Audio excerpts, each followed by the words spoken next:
There's been a heated debate between left-wing and right-wing political parties and their differing views on private equity. This is actually a very interesting topic, and we ask ourselves the question whether this debate actually translates into practical differences.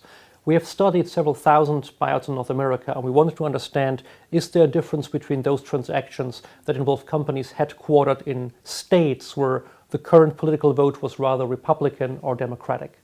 In essence, we wanted to understand whether there's any impact of the general political climate based on the assumption that a red state, a Republican state, right-wing state in the US is probably characterized by a political view that is more in line with the type of things that buyouts often do. The restructuring, the streamlining, the reorganization of those businesses, whereas the democratic, the left-wing view in North America tends to be more opposed to the type of initiatives that private equity firms very often follow.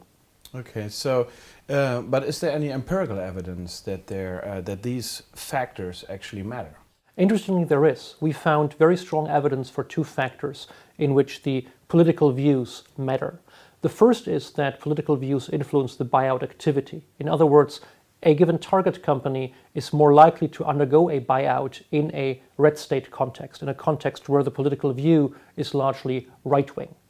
In doing so, we compared for a variety of alternative explanations. In particular, we considered kind of the industrial base in each of those states. We considered the stage of the private equity industry in those countries, which allowed us statistically to really isolate that one impact of being a red state or a blue state.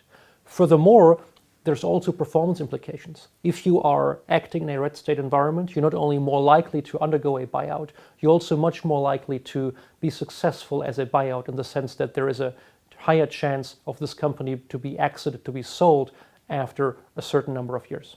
Okay, so what are then some of the factors that private equity deal makers need to be in particular to be aware of in order to achieve best possible returns on these investments?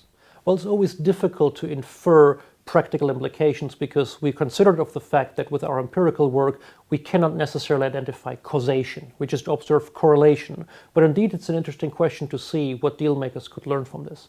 We observed that a hypothetical red state only buyout fund, so a fund that made only investments in companies headquartered in red states where the last presidential election in the US was for a Republican candidate, those buyouts would have had an annual performance of 8% higher than the comparable hypothetical fund doing only blue state investments. So in some instance, there may be cases of investors actually making better returns in those red state environments.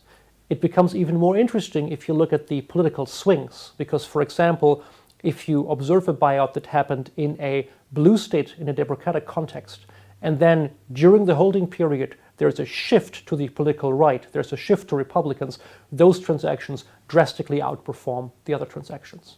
So it's always difficult to observe exact political trends, but apparently we found an element that is not fully considered in the deal pricing yet. If everybody knew those factors, sellers would simply build them into their pricing, and sellers in a red state environment would demand higher sales prices. This does not seem to be the case, so in some cases, private equity firms may be able to have an arbitrage opportunity by investing in red state type transactions.